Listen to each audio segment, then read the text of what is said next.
Process of real estate sales. Home sellers often dream of a quick sale in which they can just list their house, find qualified buyers, and collect the cash. Realizing that this is not the case, home sellers still need to manage many moving parts, some that are under their control and some that are outside of the home seller's hand. Geography influences how long houses linger on the market and whether or not they sell. In areas with high competition and low inventory, homeowners will likely sell their homes faster and get a higher price. Conversely, in places where home sales have cooled, it might be more difficult to find the right buyer for your house. Given the unusual economic growth since the coronavirus pandemic, there have been bidding wars, an uptick in rates, and a shortage of inventory. However, these levels are expected to settle down due to mortgage rates rising and prices stabilizing. So if you're looking for ways on how to sell your house, then this video is just right for you. For today's video, exclusive for our core members, we'll be talking about how you can sell your house in a step-by-step process. In the United States, 89% of buyers and sellers use a realtor when they buy or sell their home. This is a promising statistic for those working in the real estate business. In a study, it was found that 90% of buyers would either use your service again or recommend you to others. If you have a successful sales process, you can make the process enjoyable for clients and turn one sale into multiple opportunities. Disorganized real estate processes can be time-consuming, frustrating, and full of back-and-forth discussions. If you optimize the sales process, not only will you save time, but you'll close deals quicker. Handling the real estate sales process properly can ensure a seller will turn to you next time they want to sell another property. Everyone is going through the same process for home selling, regardless if it's for sale by owners or if you're hiring a listing agent. Checklists are a general guide that may vary slightly from state to state. You should confer with a local professional who can provide more detail on what applies in your specific state. With that, let us dive into how you can dominate the real estate sales process from listing to closing the deal and keep buyers, including sellers, on your side. The first step is to prepare a sales listing. There are three main aspects to a successful sales listing: what to prepare, how it should be displayed, and how it can be advertised. Make sure you know the structure of your preparation process before you get started and organize it in a way that makes it easy to work with. Make sure that you can tell the difference between the clients or properties and their different information because you can't afford to mix up. There are different ways to stay on top of your property and client research. One is using a CRM tool. CRM tools are advantageous for use in a number of ways. You can track your client relationships and research by mapping out the stages of your process, making them easy to track. CRM also helps to cut down on data admin time, provide you with a streamlined view of your business's process, and is completely customizable to your needs. And as a real estate agent, you can set up separate pipelines per property and track the progress of buyers that show interest. Here is a real estate closing checklist. The first one is to prepare. It might be surprising, but as a realtor, you need to research your sellers. You're in similar sales relationship with them as any other, and research can help strengthen the relationship, which increases the chance of a successful sale. Asking the seller about their motivations and what they hope to get from the experience will enable you to provide better service to your client. Not only will this strengthen your relationship, but you'll also gain a sense of their urgency and expected timeline around the sale. The first question you should ask during your meeting with the seller is what their financial expectations are for the property. Asking them to bring copies of these documents should be your next request. This includes tax, insurance, and title. One of the first things to do when looking at a potential purchase is to check for any skeletons that may be hiding in the closet. Get all the information before committing to anything. If the seller has a claim on the property, you have to inform them before someone buys it. Not only is it important to convince them that they should sell, but also if there's a title dispute that they haven't disclosed. The last thing you need for your real estate agency is a jilted relative or a tax collecting agency that's owed money, causing issues when the keys have been handed over to a buyer. Once you're done inspecting all of the seller's paperwork to make sure that tax and insurance are valid, you can then move on to listing the property on the market. Here's a tip. The easiest way to get a seller on board with the sale of their property is for you to be the last agent they speak to. If the other agents have already discussed strategies, you can use that information to your advantage in a competitive negotiation. The next part is the stage or staging process. The best way to show a property to potential buyers is with staging. Once you establish a relationship with the seller, it's important to encourage them to stage their property well and correctly. By staging the property, it will be easier for the buyer to see their future home. This also works as a marketing technique to sell the property faster. In fact, the average stage home spends an average of 90% less time on the market than an unstaged home. You'll have to persuade your sellers to make their houses more attractive by staging them. If they're reluctant to do this, show them how much it will cost them financially if they don't stage their house. Staging takes the average home off the market for 161 more days than a non-staged property. But you should break that down into dollar figures because this could mean thousands of dollars for your client per staging recommendation. Another tip to sweeten the deal of staging, send your seller this virtual checklist to help them out. It's an easy way to let your seller know what you expect from them in the lead up to staging their property without being pushy. And if you're using a CRM, just save the checklist as a trigger in your sales funnel so it'll be sent to your seller automatically. It's time to put the finishing touches on your place and release it once you finish taking photos of it. It's time to promote it. With the rise of internet usage, buyers now prefer to use online sources to find a home. This is because they're used to flipping through online property advertisements, which is an increasingly popular and efficient way to begin their search. As a realtor, your first strategy should be to list your seller's property on the Multiple Listing Service or MLS.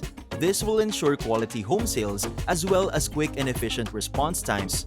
You should use MLS listings as the foundation for your promotion plan. Your next move should be to plug the property on your website before using social media to advertise. Make sure the branding of your company is aligned across all channels. Your campaign should promote both the client and your company effectively, which requires good marketing materials. When you invest in poor quality materials to promote your company, you may damage your brand. The next step is to name your price. Pricing a seller's home is the most important part of the sales process for you as a real estate agent. You need to avoid making offers of what the seller wants in order to take advantage and price each property based on the training you have received, the overall understanding of the market you have, and comparable sales. When a home is priced too low, not only will your seller lose out on money, but the public might take this as a sign that there are issues with the property. This can massively impact the level of interest in purchasing a property. If the property is priced too high, people will feel like they can't afford it even if the home is what they're looking for. To decide on the right price for a property, you need to do a comparative market analysis. This analysis will give you answers on what is an acceptable price as well as insight into your competitors. To make sure you get the most accurate price possible for your seller, you need to dig deeper than the basics.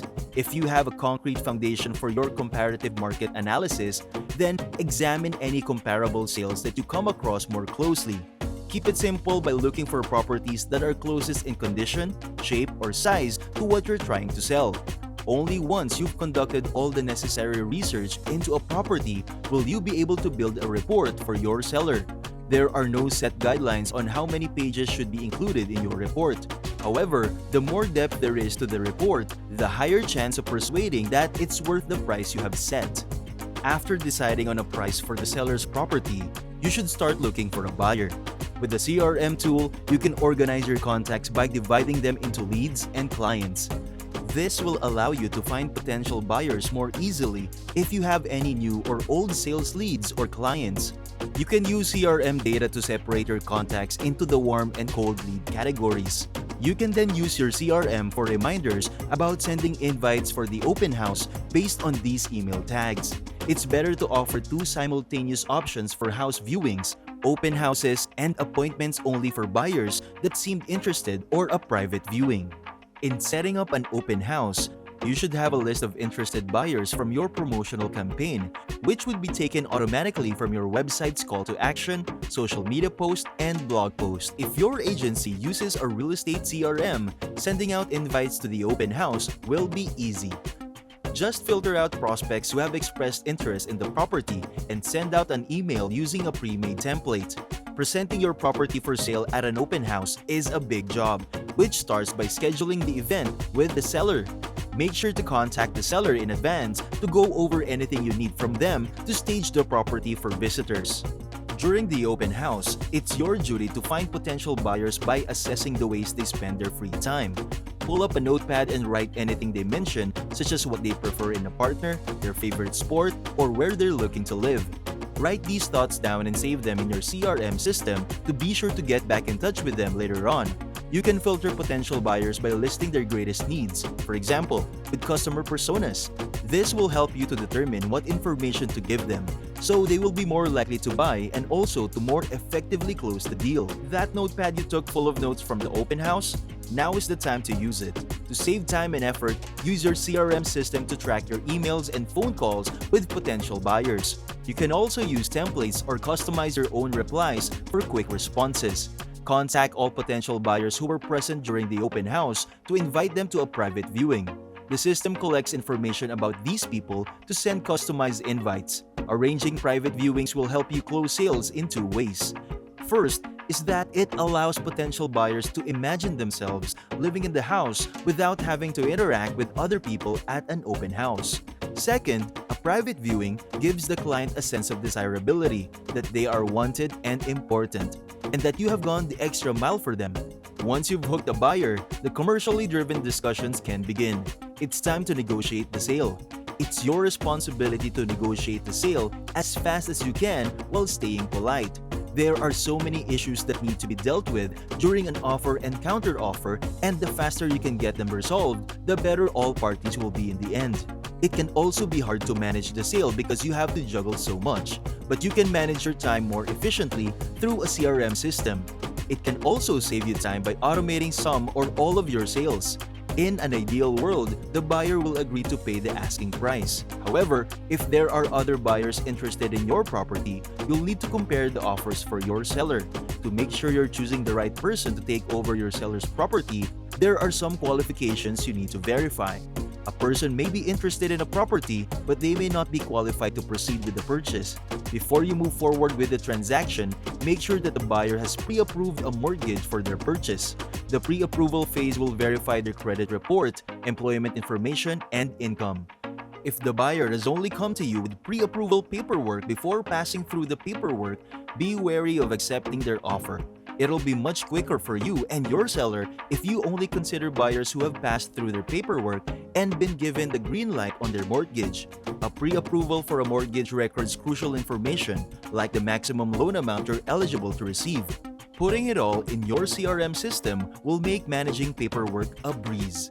Here's where you can see your client's pre-approved loan information on the go, so put it in your mobile CRM to refer back when negotiating with sellers while you're out on the road. If the potential buyer's offer meets your criteria, you can push their contact information to your seller for consideration and modify their label as an active lead in your CRM system. So when you've found an offer you like, be sure to update promotional material to let future buyers know that the property is under offer. Next up will be the home appraisal of your seller's property. It's best to be present at the appraisal of your property as it could have an impact on the rate at which it's sold. An appraiser will require assistance from you or the homeowners, so it's important to be available. They won't know as much about the property as you and your seller do, so they will need questions answered. This process can take anywhere between 2 hours and a few days. Appraisals are one of the final hurdles for your seller to clear. It will have a significant impact on the end price, so you need to be on hand to let the appraiser know about any updates or improvements that have been made by the seller. The final steps to closing your buyer's property involve a final inspection, providing the seller with paperwork, and taking the property off the market. Now is the time to review that deal in your CRM. You can set up activities and goals to make sure every detail is accounted for. It's the final countdown, and a CRM system helps you come across a deal smoothly. The buyer's final inspection is their last chance to point out anything they're not happy with the property. Real estate law requires that the agent and the seller provide full disclosure to the buyer about any faults on the property.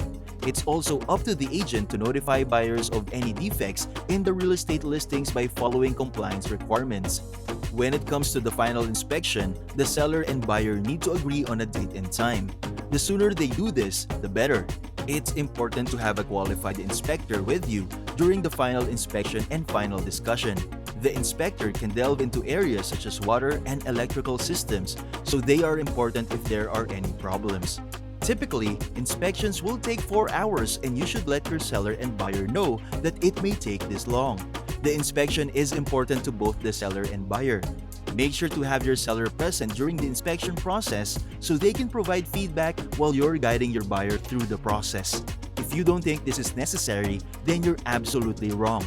Inspectors can point out certain things that need to be updated in the place, which a buyer may panic about.